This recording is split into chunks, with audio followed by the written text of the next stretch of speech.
we're at that number video.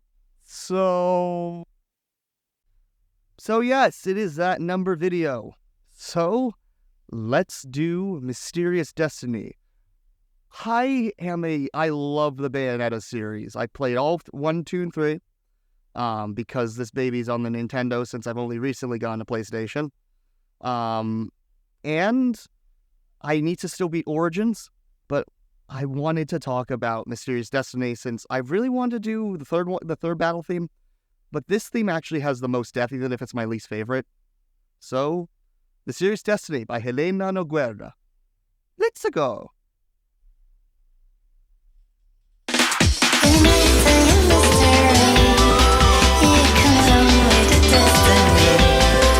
Alright. You mystery, you came along with a destiny. This is basically saying that if we think about this in the Jungian context, because again, I am a guy who understands Jungian psychology, I'm an academic philosopher, that we talk about this in the notion that when we think about ourselves, there's a lot of the self that is unattainable to us. So literally, yes, Bayonetta has amnesia, but this is applicable to all our lives, because when we understand ourselves, we are fundamentally a mystery. I mean, Jung called it, one of his books, Mysterium Conjunctus, so about alchemy. So you are very much a mystery. And you came along with destiny because in our lives, we are biologically given the desire to find meaning. This is what Eric Goodwin says. This is biological, to find meaning.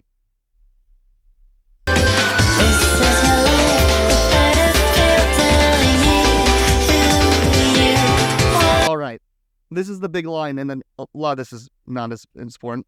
This is your life, a battlefield telling you who you are. So there's different ways of thinking about life. There's life as a journey, life as a playground, there's life as a battlefield. Life as a battlefield is sort of saying that, yes, life is fundamentally war, but Bayonetta is literally, think about this. Bayonetta's philosophy comes partially from Taoism, in the sense that you have the feminine darkness and the masculine light. So, since there's so much imbalance, since Baldur basically killed off all of the Umber Witches, even though he's also the last Lumen Sage, that there is a fundamental imbalance. So even though life is fundamentally whole together, because light takes up too much power, that light becomes a battlefield, and therefore life is a battlefield when you have to fundamentally negotiate all these different parts of yourself and with other people. It is a battlefield, one could say, telling you, and where you can learn the secrets from negotiating with other people, different parts of yourself as well. The fight with the shadow, it's very important. That's the word, the fight with the shadow, where we negotiate with the parts of ourselves of who I am.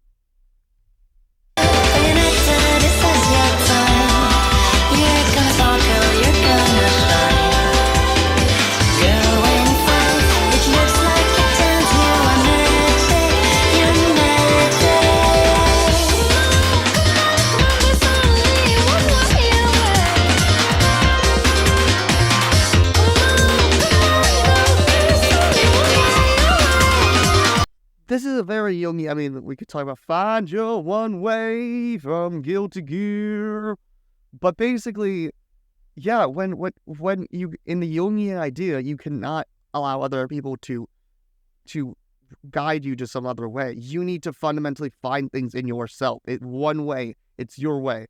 And your magic, this is sort of like the idea of the darkness inside your own self. That negotiating the darkness that is in the self and turning it into light. That there's only one way, your way, and that one way is magic. Because the amount of light, I think that's in this game, the angels, is in one way in touch of rationality. And that they're taking away the animalistic part, the body, which is magic, the earthly magic. The witches very much lead to this earthly worship, or to demons, to the underground as opposed to the sky. And that is magic, which the goddess of reason, when we worship it, and we worship the angels, takes away from.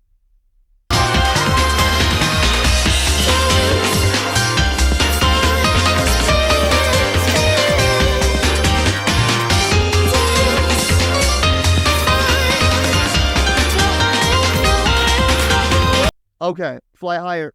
But as you go towards the darkness, as we talked about this with Away, you fly up.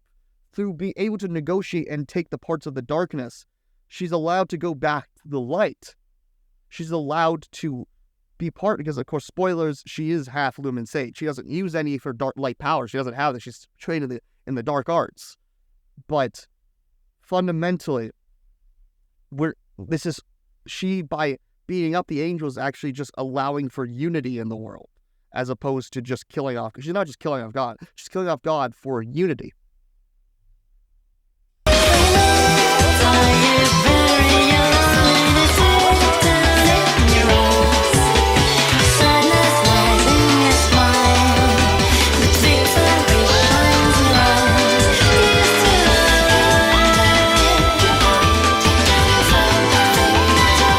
All right.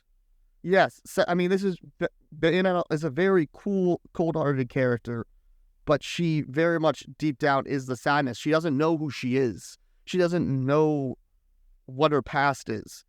And when this is a relationship with Cereza, which turns out to be, spoiler, a part of her younger self, that probably actually is what the Bayonetta 3 comes into. That we see that she's trying to negotiate these parts of herself. She's negotiating herself in the game with her inner child, literally with her inner child, and trying to recapture, reintegrate it. And that's why there's the sadness in her smile, but she doesn't allow herself to cry because she needs to be so strong. I believe that's it. Let's just play it. No, I don't think I think that's basically it. I think this just repeats. So, this has been David Leibowitz of Philosophy of Video Game Philosophy. I got some great stuff ahead. I hope you can join me. Peace.